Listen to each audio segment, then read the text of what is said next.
J'aimerais nous emmener ce matin dans une lecture dans le livre des Actes, au chapitre 4. Et avant de projeter les versets et de les lire ensemble, j'aimerais juste mettre le contexte. Actes, chapitre 4, versets 13 à 32, c'est ce que nous allons lire au fur et à mesure. Et en fait, ce temps que je vais aborder ce matin fait suite à la guérison d'un infirme, rapporté au chapitre 3. Et les conséquences de cette guérison prennent plus de place que la guérison elle-même. Elle a fait couler beaucoup d'encre, beaucoup de réactions, puisqu'elle occupe quasiment 2 chapitres du livre des Actes pour une guérison mentionnée sur quelques versets. Voilà le décor, et on va s'arrêter sur une partie des réactions. À partir du verset 13, lorsqu'ils virent l'assurance de Pierre et de Jean, ils furent étonnés, car ils savaient que c'étaient des hommes du peuple sans instruction, et ils les reconnaissaient pour avoir été avec Jésus. On parle ici des disciples. Mais comme ils voyaient debout avec eux l'homme qui avait été guéri, ils n'avaient rien à répliquer. Ils leur ordonnèrent de sortir du Sanhédrin, puis ils délibérèrent entre eux, en disant « Que faire à ces hommes ?» En effet, ils ont accompli un signe miraculeux évident, c'est clair, pour tous les habitants de Jérusalem, et nous ne pouvons le nier. Mais afin que cela ne se propage pas davantage parmi le peuple, défendons-leur avec menace de parler désormais à qui que ce soit en ce nom-là. Alors ils les appelèrent, et en leur disant absolument de parler ou d'enseigner au nom de Jésus. Pierre et Jean leur répondirent, « Est-il juste devant Dieu de vous écouter vous plutôt que Dieu? Jugez-en vous-même. Quant à nous, nous ne pouvons pas ne pas annoncer ce que nous avons vu et entendu. » Les chefs du peuple leur firent de nouvelles menaces et les relâchèrent. À cause du peuple, ils ne trouvaient pas le moyen de les punir parce que tous attribuaient à Dieu la gloire de ce qui était arrivé. En effet, l'homme qui avait bénéficié de cette guérison miraculeuse était âgé de plus de 40 ans. Je vais m'arrêter là dans ma lecture pour l'instant. On y reviendra un peu plus tard. On vient ici de voir, il y a 3 réactions dans ce passage, puisque je vais lire après en deuxième partie. Il y a 3 réactions. Et on va s'arrêter sur la première, la réaction des autorités. Au verset 13, au chapitre 13, pardon, à partir du verset 13, je me trompe. Reviens au verset 13. Le miracle provoque une réaction des autorités religieuses qui sont là, qui ont vu ce qui s'est passé. Elles tolèrent la présence des chrétiens. Ils savent qu'il y a des disciples de Jésus, alors bien même qu'il n'est plus là, qu'il a été crucifié. Et on ne sait pas où son corps a été mis, puisque au tombeau, il a été trouvé vide. Mais il y a quelques personnes qui ne font pas trop de bruit, qui se réunissent dans les maisons, ils nous laissent tranquilles, ils ne font pas de vagues, comme on dit. Ça va aller. Mais voilà que maintenant, il y a un miracle. Et ce miracle, il n'a pas été fait dans une pièce fermée. Il a été fait devant le peuple, à la vue de tous.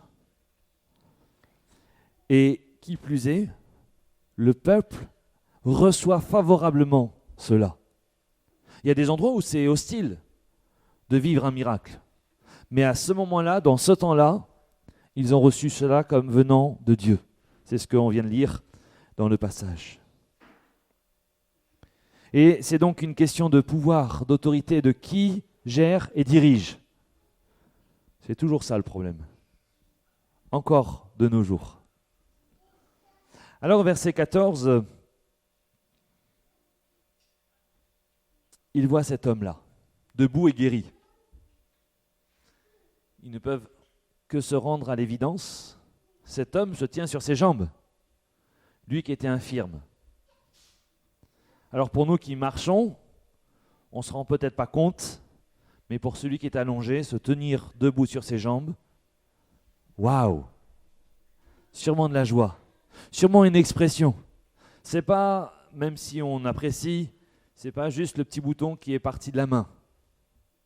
C'est une transformation complète qui a changé son statut. Il était malade, sans capacité de faire quoi que ce soit, et le voilà debout, capable de suivre une foule, des gens, et en l'occurrence des disciples. Que fait le Sanhédrin? Que font les autorités religieuses? Elles demandent aux disciples et aux gens de sortir. Et ils se retrouvent dans un conciliabule, dans une réunion, à un haut niveau de décision, parce que là, il y a un problème à gérer. Une difficulté qu'ils n'avaient jamais eue jusque-là. Oh, certes, ils l'avaient eu du temps de Jésus. Jésus faisait des miracles, mais Jésus allait de lieu en lieu. Il ne restait pas très longtemps au même endroit. Ce qui fait que ses séjours à Jérusalem, il en a fait quelques-uns, mais au final, il n'est pas resté si longtemps. Mais voilà que maintenant, ce sont des gens qui vivent là, qui viennent de faire vivre à un homme une guérison miraculeuse. Et ça les inquiète. Ce qui était tranquille avant devient inconfortable pour eux. Ils s'enferment. Au lieu de prendre éventuellement les disciples avec eux dans cette réunion, c'est facile, hein, j'imagine. Hein. Au lieu de les prendre, la raison voudrait qu'on les prenne, qu'on discute avec eux. Non, ils s'enferment entre ceux qui ont le même point de vue et veulent prendre des décisions parce qu'ils sont inquiets. C'est ce que nous dit le verset 14, au verset 15. Ils délibérèrent entre eux. Que faire? Que faire? C'est vraiment la question qu'ils se posent. C'est ce que le livre des Actes nous rapporte. Comment peut-on contrer cette guérison miraculeuse? Comment peut-on contrer, quelque part, dans des mots plus courants, contemporains, comment peut-on bloquer l'expansion de l'évangile? Je crois qu'ils n'avaient pas encore tout compris. Ils n'avaient pas compris du temps de Jésus. Puis après même le départ de Jésus, ils n'ont pas tout compris. Ils n'ont pas compris qu'il y a bien des choses qu'on ne maîtrise pas. Parce que Dieu est souverain. Et on se l'a encore rappelé ce matin au travers de quelques chants.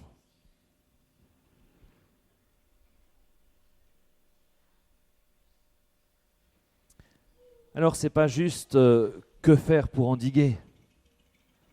C'est que faire contre ces hommes. Vraiment, le désir, la motivation, elle est là, elle est présente, elle est profonde. Mais une vraie volonté de les bloquer, de les empêcher d'eux. Je ne sais pas si on a déjà vécu cela, mais en tout cas, c'est ce que les disciples vivent à ce moment-là. Et ils trouvent une solution. Après avoir parlé entre eux, ils ont trouvé la solution. Alors ils les convoquent à nouveau, ils les font rentrer. Et au verset 17, si tu veux bien revenir, s'il te plaît. Merci. Afin que la chose ne se répande pas davantage parmi le peuple, défendons-leur avec menace. Voilà leur attaque, voilà leur manière de faire. Défendons-leur avec menace de parler désormais à qui que ce soit en ce nom-là, le nom de Jésus, puisque c'est au nom de Jésus qu'il a été guéri.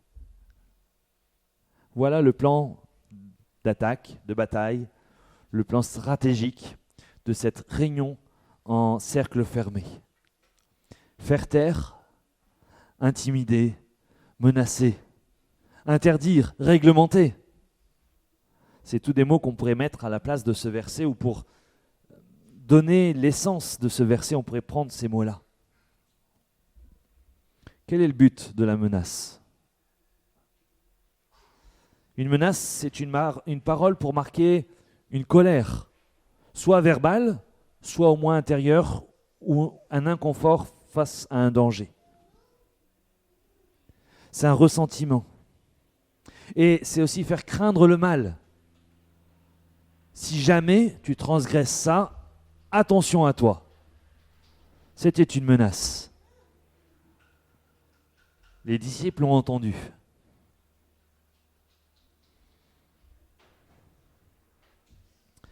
La différence entre eux et nous, c'est que eux l'entendaient pour la première fois, j'ai envie de dire, après Jésus, après le départ de Christ. C'est la première fois publiquement que les disciples sont repris, qu'ils sont menacés. Nous avons 2000 ans d'histoire, rapportés dans plein de livres différents, très intéressants les uns autant que les autres, qui nous racontent combien d'hommes et de femmes ont perdu la vie, sous certains empereurs, mais pas que, aussi sous certains rois en France et de par le monde. Combien ont été intimidés, ont eu l'obligation de changer de religion, d'arrêter de croire en Christ. Et ça se vit encore, puisque c'est le cas en Inde et dans bien des pays du monde. Ça a existé de tout temps. On n'est pas ignorant de ces choses. Peut-être parfois on les rencontre de manière un peu plus forte à certains endroits. Des fois des choses changent, même dans notre pays, sur ce qu'on appelle la liberté d'expression ou autre, liberté religieuse. Mais on a, en tout cas dans nos pays, jusqu'à preuve du contraire, encore des acquis fondamentaux qui nous sont bien utiles. Mais pour les disciples, c'est la première fois.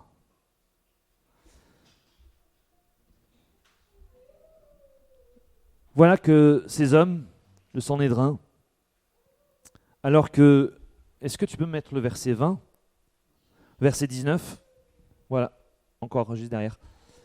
Ils répondent, Pierre et Jean, est-ce qu'on doit vous obéir ou obéir plutôt à Dieu? Il leur laisse la question ouverte. Et il dit, nous, on va continuer à parler. Waouh! Une menace et derrière une assurance. Quel bel exemple. Et puis si on regarde le verset 21 qui est juste derrière, eh bien le Sanhédrin, ils n'ont pas besoin de se consulter à nouveau. Ils leur firent de nouvelles menaces. Il y en a une qui vient d'arriver, elle ne les a pas du tout intimidés. Du coup, il y a un deuxième élan de menace de la part du Sanhédrin. Alors, à part ce verset 19-20 qu'on vient de voir, quelles vont être les réactions des disciples? Eh bien, c'est ce que je vous propose de voir à partir du verset 23. On va lire le verset 23 jusqu'au verset 24 ou 25. Après avoir été relâchés, ils allèrent vers le leur et racontèrent tout ce que les principaux sacrificateurs et les anciens leur avaient dit. Lorsqu'ils l'eurent entendu, ils élevèrent à Dieu la voix tous ensemble et dirent « Seigneur, toi qui as fait le ciel, la terre, la mer et tout ce qui s'y trouve. » On peut continuer. « C'est toi qui as dit par le Saint-Esprit, par la bouche de notre Père, ton serviteur David, pourquoi ce tumulte parmi les nations et ces vaines pensées parmi les peuples? Les rois de la terre se sont soulevés et les princes se sont ligués contre le Seigneur et contre son oint. » On va lire encore jusqu'au verset 30. « En effet, contre ton saint serviteur Jésus que tu as oint, Hérode et Ponce Pilate se sont ligués dans cette ville avec les nations et avec les peuples d'Israël pour faire tout ce que ta main et ton conseil avaient arrêté d'avance. Et maintenant, Seigneur, vois leurs menaces et donne à tes serviteurs d'annoncer ta parole avec une pleine assurance, en étendant ta main pour qu'ils se fassent des guérisons, des miracles et des prodiges par le nom de ton saint Seigneur Jésus. » Ils viennent d'être menacés, ils ont répondu avec courage, ils ont été menacés encore plus fortement.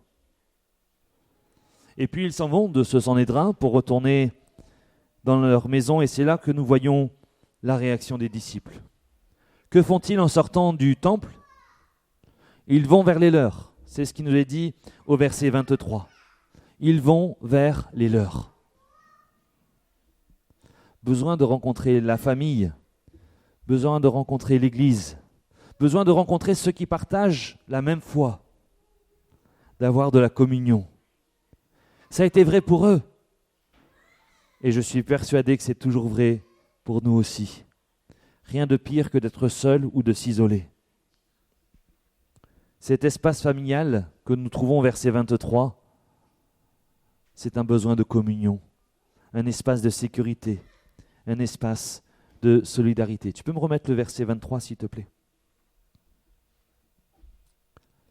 Ils allèrent. Et puis, Une deuxième chose, toujours dans ce même verset, ils racontèrent tout. Ils racontèrent tout. Certainement le miracle, pour ceux qui n'étaient peut-être pas au courant. La manière dont le Sanhédrin s'était comporté avec eux, la menace qu'ils ont eue, et la double menace, j'ai envie de dire, ou triple, peu importe. Enfin, la deuxième vague de menaces. Et ce lieu de communion vers lequel ils viennent d'aller est un lieu où ils peuvent partager. Un lieu où il y a une écoute. Un lieu où il y a une mise en commun. Et ça, c'est la famille, le corps de Christ, l'Église. C'est ce qu'elle doit être, afin de pouvoir partager ce qu'on vit, les souffrances, les peines, la volonté de certains de se liguer contre le nom de Jésus.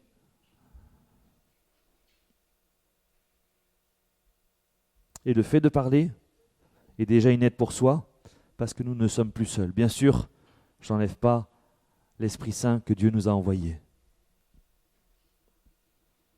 Au verset 24, une fois qu'ils ont partagé, lorsqu'ils ont entendu, qu'est-ce qu'ils font? Ils élèvent la voix. Ils élevèrent la voix vers Dieu tous ensemble. Pas juste les disciples, tous ensemble. Cet espace commun, cette famille a élevé la voix ensemble. Il y a une unité. Unité qu'il faut entretenir parce qu'elle est donnée par l'Esprit Saint, mais il faut la garder, il faut l'entretenir, ça c'est notre rôle. La Bible nous en parle. Il y a une solidarité. On ne dit pas à Pierre et Jean, c'est votre problème, hein. C'est vous qui avez été interdits de prêcher. Non, ils se sentent concernés. Il y a une mise en commun des forces, parce que en priant les uns avec les autres et les uns pour les autres, il y a une force spirituelle qu'on ne trouve pas ailleurs.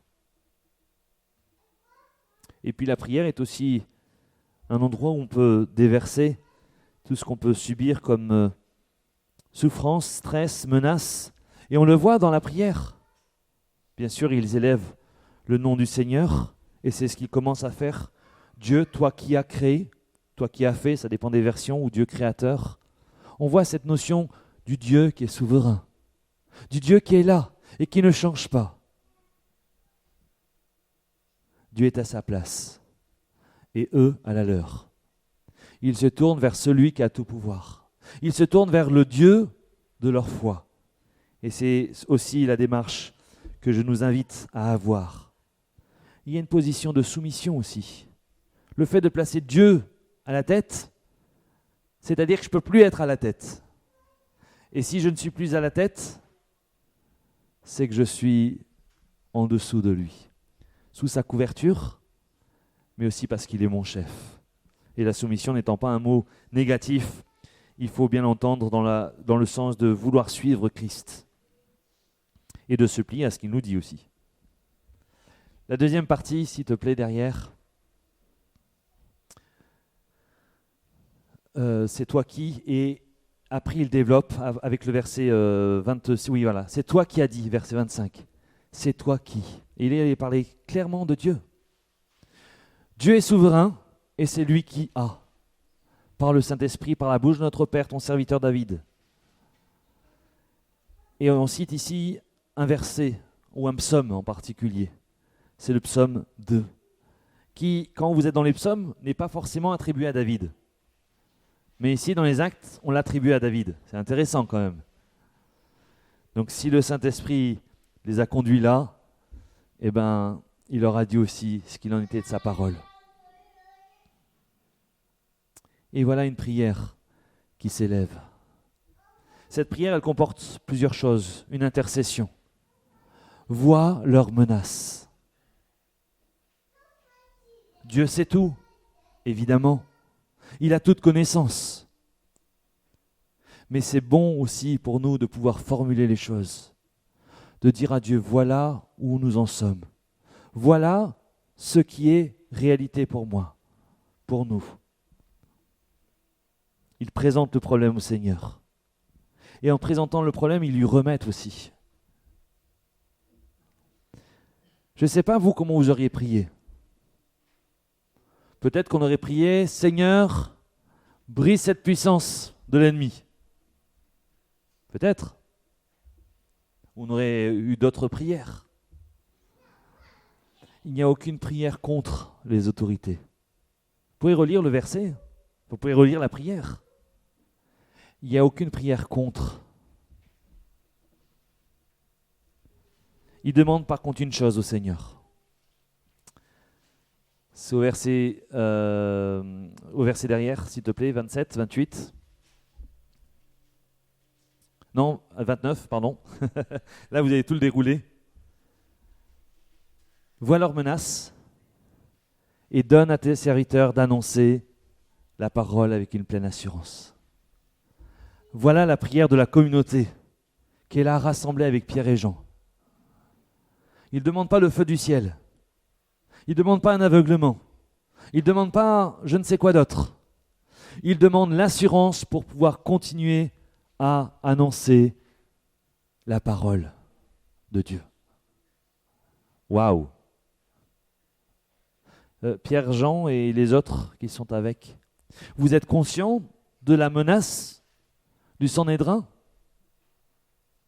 Il n'y a aucune prière qui va dans ce sens. Seigneur, mais délivre-nous de cette puissance. Délivre-nous de ce joug. Délivre-nous, délivre-nous.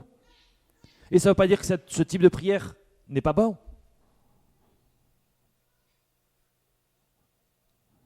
Mais ici, il demande une chose. Donne-nous de l'assurance pour continuer à annoncer ta parole.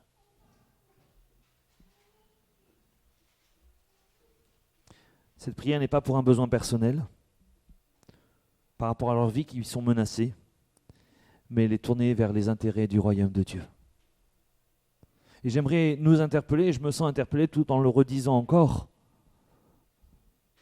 Est-ce que mes prières aussi, certes on a des besoins, mais est-ce que mes prières se tournent aussi vers les besoins du royaume? Annoncer la parole. Besoin d'assurance. Et puis il y a autre chose dans le verset 30 que je n'ai pas encore relu.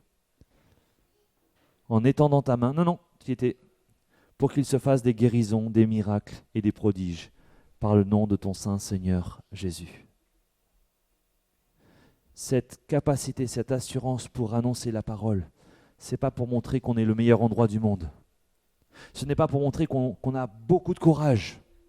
Ce n'est pas pour montrer qu'on est capable d'aller contre le Sanhédrin. Non, c'est pour qu'il y ait des guérisons, des miracles et des prodiges selon ta parole et au nom puissant du Seigneur Jésus.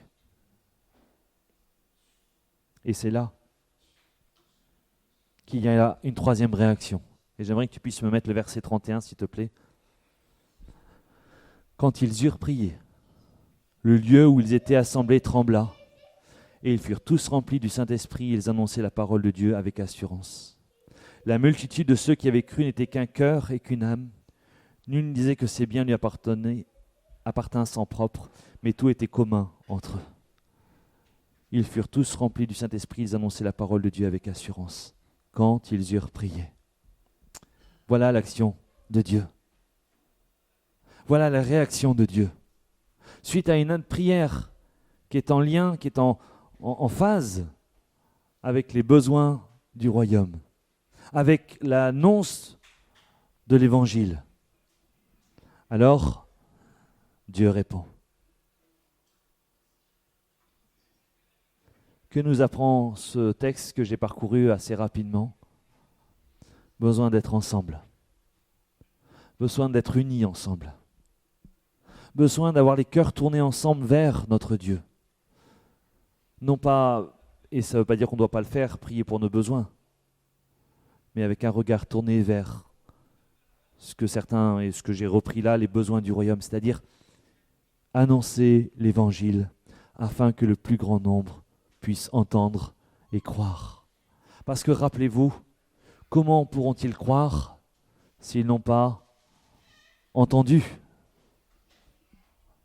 Et qui va le faire entendre? Chacun, nous avons cette responsabilité de faire entendre. Alors, entretenons cette relation, entretenons ce lien, par le fait d'être présent, bien sûr, par le fait, en dehors de ce temps présent, de prendre soin les uns des autres, afin de pouvoir être unis dans le besoin que Dieu nous demande, partager la bonne nouvelle à toute la création. Si cette deuxième partie de lecture, la réponse, la réaction des disciples et la réaction de Dieu, surtout la réaction des disciples pour ce que je vais dire, ne nous était pas suffisant, je vous invite à relire juste le début du verset 13. C'était des hommes du peuple sans instruction. Je savais qu'ils étaient pécheurs. Je savais que ça veut dire que c'était aussi un métier qu'on attaque assez vite dans cette période-là de l'histoire. Et puis quelqu'un un jour m'avait dit, mais ils sont sans instruction. Je dis, hey, t'es gentil toi, mais tu t'as trouvé ça où dans la Bible? Et en préparant, j'ai dit, ah oui, ok, j'ai découvert. Mais ce n'est pas le plus important, le sans instruction. Ça ne veut pas dire qu'on ne doit pas en avoir. Ce qui m'intéresse, c'est la suite du verset. Ils, le Sanhédrin, les reconnurent pour avoir été avec Jésus. Voilà la chose la plus importante. Si nous voulons vivre ces versets 23, 24 et suivants, il nous faut être dans ce verset 13. Il faut que les gens de l'extérieur, les autorités, comme ceux qui sont sans autorité, entre guillemets, puissent reconnaître que nous marchons avec Jésus. Et ça, c'est un défi qui nous est lancé. Comment croiront-ils s'ils n'ont pas entendu et s'ils ne voient pas non plus? Alors, laissons-nous interpeller par la parole. Laissons-nous interpeller par le Seigneur dans nos vies. Qu'est-ce qui, dans ma vie, reflète ou ne reflète pas Christ? Et je voudrais vous laisser juste avec cette réflexion. Est-ce que ceux qui nous entourent reconnaissent que nous sommes avec Jésus? On va le savoir pour deux raisons. Parce que les gens auront envie de goûter ce que nous avons goûté.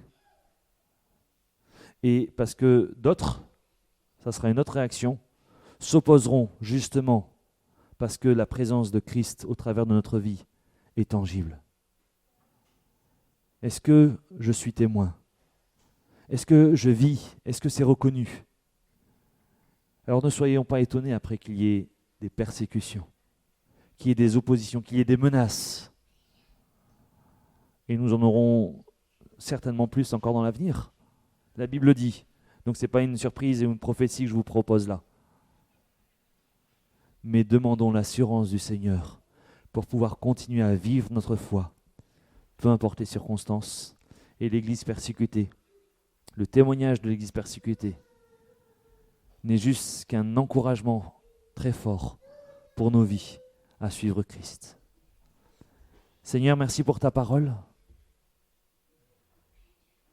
Merci pour ce passage, particulièrement ce matin, qui nous est partagé, que tu nous as partagé.